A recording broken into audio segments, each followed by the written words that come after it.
chỉ bây ule hey với na RUNMAWI channel nen thọ hôn na hun cho tắc mấy lần pan mình bua sẽ saka pathian thu cha hun rei lo te chuanga puan chhuah te kan tumanga kan thu cha soi tur te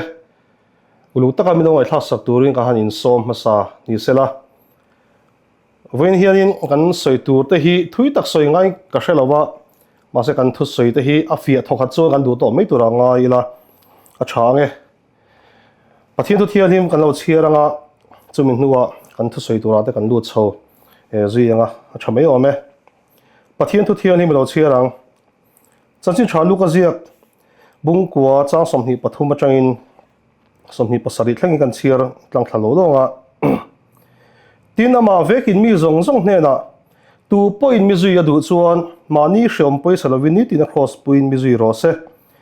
tu po anun hom him do pia in a chananga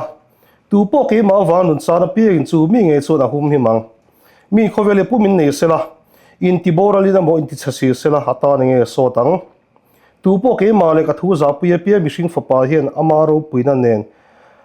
aparo puina nen avantil ko thian him taro puina nen alo kal hun a chuan chu mi chu aron za puyang dik takin ka hrila chu heta ding ho chen khathi pathian ram an mu ma lo chuan thina tem top lo tur an om atia mun khatami kan chiar le ange tita bung ni chang som pakhat atangin mi zong zong ne na chandam na ron thlenin pathian khongai na alo lang ta sia Beiseina lomom kan pathian ro pui tak chandam tu Isu Krista ro puina in larna su ngakin pathian ngai sak lo na le khovel hian pathian ngai sak lo na le khovel chan te ban sanin tu lai khovela hian in sum le fel tak le pathian ngai sakin kan om turani ti min zirtir ti pathian thuwa kan huwa voini hianin pathian thu kan zir hawa kan ngai tu ho tur ta na ama sappera mani chau zoda lo in zodela kan du chu kan nuna hian Isu Krista hi tunge ani ti hi lo in zodila masain kan soidu ni hey social media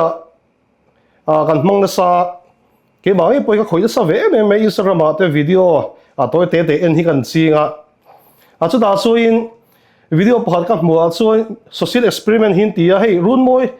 channel te po hi social experiment te china kalau en china hmu dam thei khop me a ta chuanin mi pakhat hian kholaya hian thalai rozi a hian bikin thil hi zodani itan Isu hi tunge ti te Isu Krista hi nga tinge irin chan ti te ya zota ta chuan channa hi thathei em a katan Isu Krista ya thia malmin som tu ani ya ti te Isu Krista chuan ka sual min ngai dama kata thia kata thoka ti te khati sang an chang thina ni kan tu lai khovela ka thalai pui tam takte kan phang to ka kan mo kan kum ve na china hianin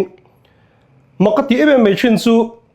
Isu Krista kan ta na thiani ti sha tho mai la engwa ka thinge ti te kan lo shelo china min ngai dam tu ani kan ti rual hi engwa ngai dam ngai ni ti te hi kan lo shelo china chu ti che chuin Isu Krista na thoi kan sia ma se Isu Krista tho chan ber kan hriat lo chuin Isu Krista lut na le kan ta tho na hi hlut har china ni kan ta na thi ti hre mai la atan nun te har china kan ta tur ti hre mai la ama tan impact te har sa china chu wan so voini hian Isu Krista na tho poimo na hi ama sai kan chui chawanga chu da chuan chun na tho na chu kan nu na ngong anei te hi voini toy te kan zir chhuah tura Beiseina a thange hey ama sabera chuin sual hi enge ni ti hi toy te har hil fiatai la mishing awma pathian ya siam ania mishing le pathian chu he khovela hin siam kan ni khan ama ne na in zom tura a siam kan nia chu ti a duan chu kan nia chu da choi mishing chu pathian ne na in zom na anei hian mishing chu mi fel alo ni mei ta ni mi ma se adam chu bo che da wangin azom pui pathian ne na ain chen che hin adam chu rui thi thila ki ta tilam panga bible kan hmulowa corruption a buae enge ni mi pan pe chian na te nom te kho sa ti te tuang lai khovela hian thil su kan soina ta man ro eng po a che theyang ber adam nu na ha kan hmu chun zom kan threlo ni chu da chu adama nun chu tu dang lai sual kan sei tam taka adama nun hit sual na te do nilang sual adama hi a sual chan tu kan shelawa ni ma sela adama hi pathian ngeya mithi ania mi sual li chu enge ni kan ti suan azom pui tur pathian an ain zom lo na kha ani ta chu sual ni ta san alo tling ta ti na ni chu di bok chuan venia hian he khovel kan lo pian chhuah hianin pathian ne na in zom tura siama aduan kan nia chu duan langa kan om lo chuani engang poi kan loi khom ne mani emo rong kan lo bol ani emo engang po thil thatam tak te hi kan lo ti ani pon pathian nen in zom na kan nei chuan si lo chuin kan tan pathian rama omna qualification a kan lo tling don lo ti na alo in ta ni he chum khat chu Delhi police kan chaila kan tling lo do ve furmeya kan chiamba pakhat hi fit me tlana tu manan phalawa zuala tu manan phalawa inki me khan mi po khan hmuhnawm man ti a che kha a konfi me ni ni masala written test sate fitness sate a tling choe ba ti chae me ya ni masa Delhi police ting tu sun class 12 pass hi lo nga ya ta chu kan chiamba chu class 12 alo pass hi lo wang chuan engang point fit in ti cha masala a qualification a ber atla ka wang khan khata khan alak thei ani lo ta ni chu di bok chuan pathian ngeya hian enge ni lali so krista poi mo kan tia chuan tutlung luya chuan pathian kan zom thelo tur dan min pe a mitam ta chuan han thiam lo china hei pathian ram bodaro pui tak me ni kha chu kan topic ni lo wa kan sei zaw lo wanga ni ma sa chu dan kan zom thelo chu khongai na dan a wangin lali so krista pathian le mishing in zom nal atana palai naron thuk tu turatan iso krista pe kan nia chu iso krista wang chuan ke ni mishing ate chu mitling kan lo ni ta a mi fela puan kan lo ni ta fam ki ba puan kan lo ni ta ni chu ti ro chuin klinga puan ni ve si anuna en ton chun zom tur om ei lo piang tharin ti ve si enge ni anuna danglam om mi lo ti che hi mitam tak den kan sei chin le rong bol tu po kai be chin te hi lo ni china chu da chuan hi kan shit hi ngai ni he example a hian thil ka sei china no pang hian school admission va ti ta no pang school admission va ti vela chuan no pang chu an ni na student ni ngal ta ni admission ti to chu student ani ni ma sera student ani na wang khain a pass khangot lo wale taram hu hangot lo atu ko changa class culture ve a ni tin class kala azir ve ha la ngai ni an zirtir tu ta mita chuan an student an mangai an enkol engkim a chia cha mo phurna latu teacher an nianga chumi teacher laka chuan ani kha student tling ani ngali ni masala student chuan enge ni ti tur nei kan ti chuan zirlai azirangai ni lali so krista wanga pathian in zomna kan nei hian fela tlinga puan ni maila ni tin hian ama an na ko chang lian tur kan in zir alo ngai ta ni hey John Kelvin khanin ti hian soya thutlung huya dan khir tak tak be kan ni ya ni ma sa chu thutlung huya dan khir tak tak te anga nungcho thei tur tang thutlung thara chu khoi na pe kan ni ti a soi ni om je suan khoi na pe kan ni suan enge ni mi pe kan ti chon la li so krista ania chu voini apo hian kan zir chho tur ta na poi mo lai tak te po alo in don ni pathian thun si kan chhia ta kha enge ni kan ti chuin aman in zom to na kan nei chuin ke ni chu kan ti ve tur chu ani tela iso krista hi he khovel lakata hi lali so krista vazui chun zomi kan ti ve tur chu alo ni ta chu lali so krista zui tu tur chuin azui da dal thei tu tur thil tam tak he khovelin alo offer ve a iso krista kan zui da lakata kan pen bo tur he khovel hin chak zo tam tak te thil chang kang le a ro pui I tom tam tak te min offer ve chin ni ma chu ti kar tak chuan lali so kristan ti hi tia 2 point min zui adoi chuan ama shom poisalavin nitin across tiang soyango nitin ati sa chak zong takte kalsanin minon zui vero se ati na lawon tani al paso fakina mo se nitin ati sa du zong tak tiang soy te ako lali so Krista zui na kong ni si lawa he khovel thila hei chu a thalo hle mai hei chu a dik lo ani ti tur po om chuang lo ni ma sa Isu Krista nung zui na kong ni chuang si lo te tun lai chun thil tam takaron so to ni chu wa zo poi mo me chu lali so Krista hian ama zui tura min du hianin he khovel thila kan du zong takte kan chati ve zong te kan id ve zong tam takte po hi a phet thangam ve turani atina ni hei ziti so pathi da chungcha po khan chen kha join ka pa mi vuitir zet ro ten tia chen kha join a chun da tha tu ten khang zong zong kha thil chalo eng ma om lo tu ani manin chu kwa mai da tilang du thil chalo tia soi ngai ni ma sela li so Krista zo ke ro chuan heng zong zong hi amma ai ngai poi mo lo turi min du fek tina ni chu wa zo voini a hian tu point lali so Krista nung kan zui do na ni chuan he khovela kan du zong kan ngai poi mo zong te po hi chung zong zong so khove a thil sulam pang phei zo thran te lo nan ta zoka kan tha phal ve te lo ngai ta ni chu da chuan ni chi kan chia tang khanin lali so Krista chuanin ama an na ko min hruai adua chu ama an na ko min hruai na ko chuain poimo em chu hi e kan hria dangai ni hei tu nai kar thum vel tal ta khanin ATC lampang hianin lekhabu chata mayaron ti chuaka kerik ma ti nia chu da chon reverend VL cross chuan moya chuain ti hian aziaka sim na hi mi na pathian hung azui da kong azui bulchan na ani meilawa min pathian ram alu na ani e antia om je so kan sim kan ti hianin mitam tak chuanin ti thin ti to lo emoten lo ti ani ma sel ani lawa poi mo chu hla kan sak thin kha enge kha ka ti thin ka ti rem to lowa ka ti ngai lo ka ti chul to zok tin kan sak thin ani chu ti bo chu voini a hian lali so Krista in sim na ko min hruina tan poi mo me chu sim na chu hamar ti an tia chu metanoia bilo thia thiamula sim na chu metanoia ti nia chu metanoia chu rilru thak thengna ti da lon ta ni zuin chin kha in to lo ti an logot lowa zuin china kha voini a chun rong bol tu chatta lo chuk ta o ru chin mi kha ai ru to ngai lo ti goten lowa ru chin mi kha mi har sa de po chan pui ve ta ti thinlung te kha aron ni ta ni chu ta ka chu ni nachina ma sa mi thiam ho te soi kha kan soi ta kha ni kan ti chuan dan manga in pathian ti lungoi tum te ni mo thil chati manga pathian ti lungoi tum te khan thil chati mang ni to lovin amma pathian en zom na changa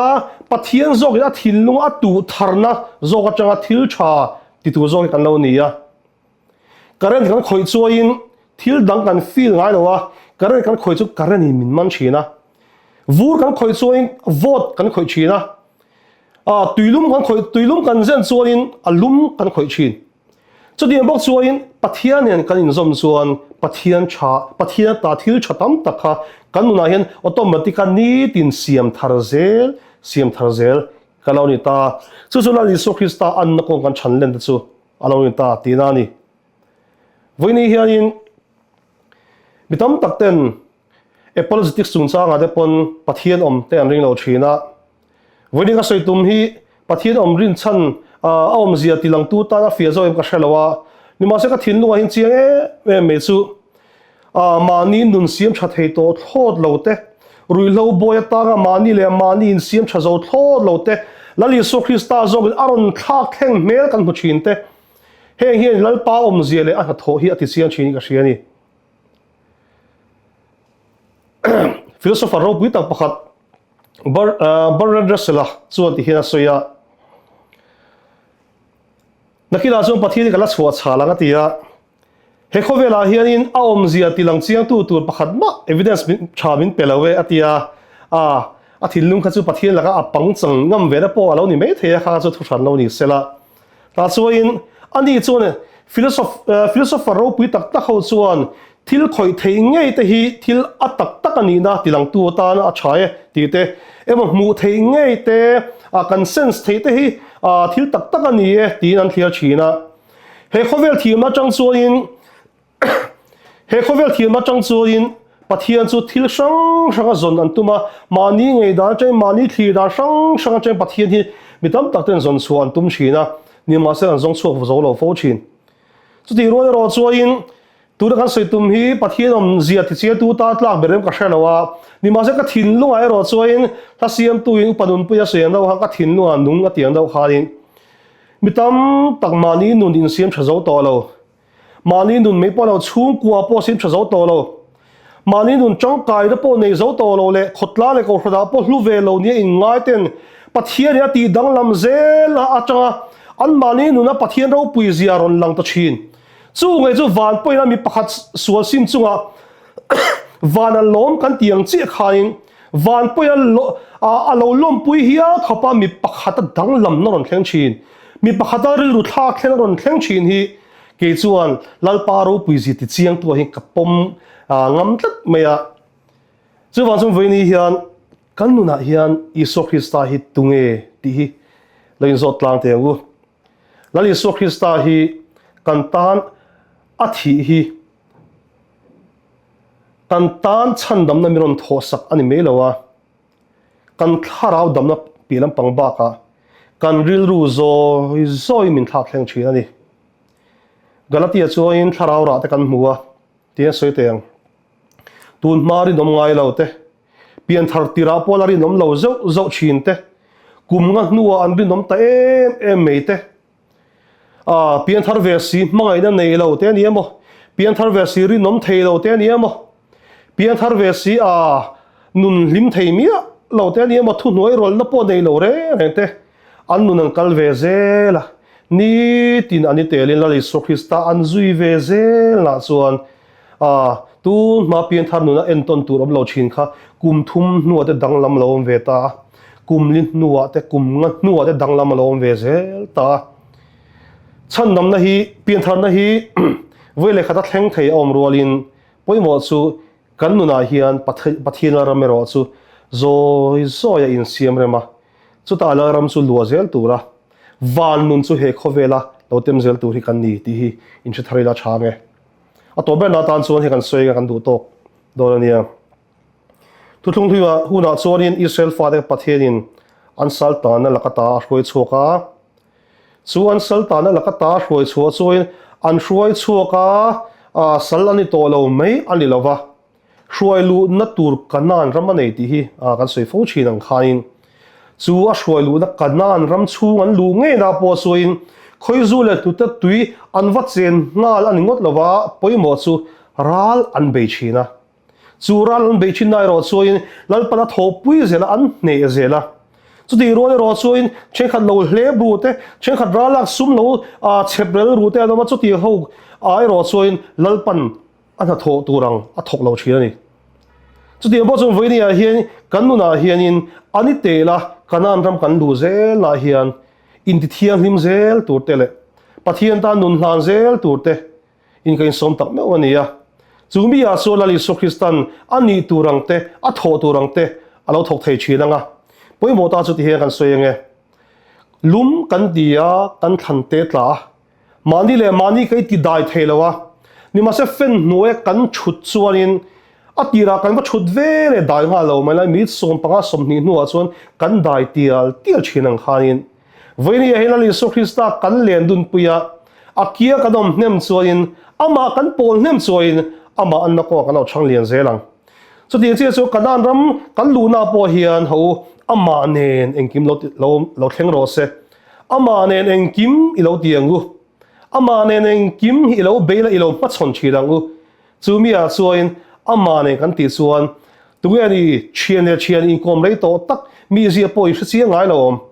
la Jesu Krista den poi kai lo I kom ngeya la Jesu Krista den po kan len dun chu eng vai nge ama ni na chu ke mani hen dang lam na thlen lo te lu lang ni chum kha chu Bible kan exam hian in question mark som pu hi ron chuaka chu question palia hian pathum chan tur ni ya om zia chu question pathum chu mark som thuma pudon ti na ni chu chum choi khoi son pathum kha ka thiam sa oma kan zina sa thei khop be jing dar ni dar thum te kan thlenga tlewa do tho thoi le kha kan zir thina chu tia tei mat ta ka zir chhuah ve ngoi khoi son pathum chu ka thiam feka ni ma sa khoi son pakhat ronom belai ta ka hi vai khat ma tla sa po kan zir lo le en po ken mi lo ni ma sa ka chan chak e me hi ron choka ka thiam sa ka tlei war pui do tho khoi son ai ma khan chu khoi son chu ka chang ta zo ka amma sab pera ka chang le nga la chu hei hi ni chu khoi son a chuan inuna isu hi tunge ti hi ni kanuna isu Christai tunge ani ti hi ezam khoi son ka chan to zong a chan nuam kala ti perania ka khoi son thiam sa ta zong ka tlei war pui do tho te ho khoi son ai ma po kha chu khoi son chan na chu zia tur ka nga zo ka paper tam takala no na paper tam da ka zia ka ni ma sa ka hudi min dei do tangi lo tia ka shita wa hi ni ka du to ta pa exam hola mani testimony hanzia pathian ro pui zia kan chunga ke ni ta kan ti thei ro lo le kan nun kan in siam that thei ro lo iso krista wa kan nu dang lam ro dom vezel te ka hanzia chungo exam hola thinlung le ti tak zata pathian ro pui zia mani paper hanzia chu ro pui dang dai tak he ni so tiang chi chuan voini hian kan nuna isu krista aro puina aro ipon chuazel theinan ho ilo len dun pui chini la